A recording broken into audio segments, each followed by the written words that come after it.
जी जी, नमस्कार, बताएं। अरे आपके धर्म कार्यालय पर हम दूसरी बार गए, पता चला कि ये जी अनुष्ठान जी। को लेकर तैयार है। हाँ, मंदिर अनुष्ठान को लेके हम लोगों को जनसंपर्क भी करना है, लोगों जी को जी। जागरूक भी करना है। जी सूत्रों से पता चला है कि जी जी मोदी जी 11 दिन का अनुष्ठान कराएंगे। जी जी जी मंदिर में जो मूर्ति का अनावरण होगा, जी जी जी। तो इसी से आपसे सोच सकते हैं। हाँ, बोलें, क्या इस पे जानकारी चाहते हैं मोदी जी के अनुष्ठान पे? अरे हमारे जो भी मठ है, जी जी मठाचार्य जी मठाधीश्वर है, जी जी जी। चारों पंथाचार्य तो मतलब हाँ। इनको चाह रहे कि ये न करें। जी जी जी। और अभी 11 दिन का अनुष्ठान ये करेंगे, साधु संत तो है नहीं है, हाँ हाँ। तो आखिर इसका क्या प्रयोजन है इसका नहीं, करने का। एक चीज मैं। विपक्षी पार्टियां भी कहती कि हम नहीं आएंगे, हाँ, अब जाने रहे हैं। वो तो लोगों की अपनी इच्छा है। ठीक है, हर आदमी स्वतंत्र है। और वो थोड़ी कहते हैं आप मुझे याद कीजिए। ठीक। जिसका मन सात्विक होता है वो प्रभु को याद करता है। जो राक्षसी प्रवृत्ति का होता है वो नहीं याद करता है। ठीक, लेकिन मरते समय वो भी याद करता है राम को। हाँ मतलब आज की टाइम में। हाँ, जैसे रावण ने मरते समय राम को याद किया ना। हाँ ठीक। तो वो सबको करना है, जाना तो राम ही के कदमों में है सबको। चाहे राजा हो चाहे रंक हो। और रह गई है मोदी जी के उपवास की बात। तो जी उपवास का अधिकार साधु संतों का नहीं है केवल।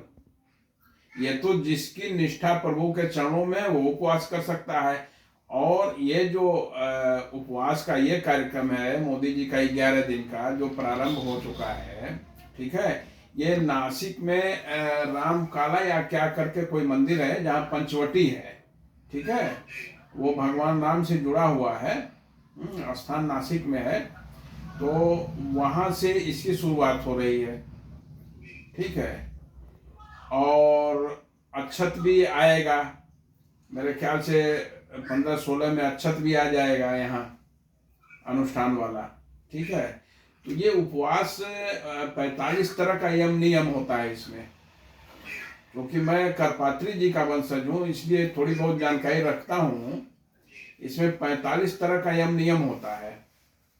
ठीक है। और जिसमें सारे नियमों का पालन मोदी जी करेंगे। यह तो हम हिंदुस्तानियों के लिए, हम भारतीयों के लिए गर्व की बात है कि उच्चस्थ पदों पे बैठने के बाद भी हमारे प्रधानमंत्री जी, यशस्वी प्रधानमंत्री जी, सारे यम नियम का पालन करते हुए भगवान राम की मूर्ति का प्राण प्रतिष्ठा करा रहे हैं। ठीक, मंदिर का प्राण प्रतिष्ठा हो रहा है। तो इस पे तो विपक्ष को और पक्ष को, सारे लोगों को सारा मतभेद भुला के, ठीक है, इसमें सहयोग करना चाहिए, न कि विरोध करना चाहिए। अब इसमें कोई कटाक्ष करे कि मोदी जी उपवास करेंगे। मोदी जी मेरे ख्याल से 40-45 साल से नवरात्रि व्रत भी रहते हैं। आपको मालूम है या नहीं है, लेकिन यही सच्चाई है, व्रत भी रहते हैं। ठीक है। तो जो प्रभु को याद करेगा तो उसका रिजल्ट भी अच्छा आएगा। ठीक है ना। तो इसका 45 तरह का यम नियम है जिसमें यजमान को उपवास रखना ही रखना है। और मेरे ख्याल से जितने भी इसमें लोग शामिल हो रहे हैं यजमान के स्वरूप में, ठीक है, जो गर्भगृह में रहेंगे, उन सभी को उपवास रखना होगा। नियम तो यही है। अब कौन क्या करेगा कौन क्या नहीं करेगा ये तो उसकी इच्छा पे निर्भर है। लेकिन नियम यही है कि उन सभी यजमानों को उपवास रखना होगा। जो भी 5-10 लोग अंदर रहेंगे उनको सबको इसका नियम का पालन करना होगा और करना चाहिए। फलहार होगा, जो सात्विक फलहार है वो चलता रहेगा। ठीक है। और इस उपवास में झूठ का कहीं गुंजाइश नहीं होना चाहिए। कोई व्यक्ति झूठ ना बोले, कम से कम बोले। कुछ देर तक मौन व्रत भी रहने की कोशिश करनी चाहिए। सारा नियम बना हुआ। तो नियम हमारे यहाँ, मैंने बहुत पहले बताया था कि सनातन धर्म विज्ञान पे आधारित है। ठीक है।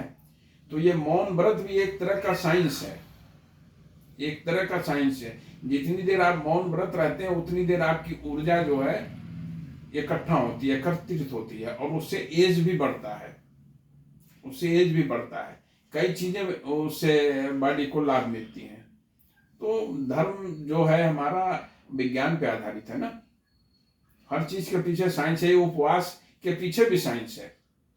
उपवास रहने से जी ये लीवर को थोड़ा आराम मिलता है। ठीक है, आप लोग सुबह से 3-4 बार दौड़े हैं, मैं अभी जस्ट आया हूँ। ठीक है, और देखिए अभी मैं तुरंत कपड़ा चेंज किया हूँ, बैठा हूँ। ठीक है, घरेलू कपड़े में, और आपसे बात कर रहा हूँ। फिर मैं 6 बजे निकलूंगा। ठंड भी पड़ रहा है, इसमें काम भी है, स्वास्थ्य भी बहुत अनुकूल नहीं हमारा चल रहा है, आप जान ही रहे हैं। लेकिन चूंकि प्रभु श्री राम का काम है, इसलिए हमने कहा जान आज नहीं कल जानी है। तो प्रभु श्री राम के कार्य में अगर लग के जान चली जाए तो शायद हमारा जीवन सफल हो जाए। भाई हमारा जीवन सफल हो जाए। कोई यहाँ परमानेंट रहने थोड़ी आया। जो लोग आज लड़ रहे हैं, ठीक है, सत्ता के लिए, उनसे आप पूछिए ना, मुझसे ना पूछिए, उनसे पूछिए कि क्या परमानेंट आप रहने आए हैं धरती पे? धरती पे परमानेंट आपकी बपौती हो गई है। अरे आज आप हैं, कल चले जाएंगे। हम अभी बोल रहे हैं, अभी जी अभी मैं बोल रहा हूँ, अभी थोड़ी देर बाद सांस की डोरी टूट जाए, क्या भरोसा। तो आए हैं तो कुछ तो अच्छा कर दिया जाए, बाकी तो राम की मर्जी है। ठीक है महोदय, आप सहमत हैं ना? यही सच्चाई है। ऐसा प्रधानमंत्री फिर दोबारा मिले न मिले, कम से कम हम भारतीयों को लाभ लेना चाहिए इनके नेतृत्व में काम करके।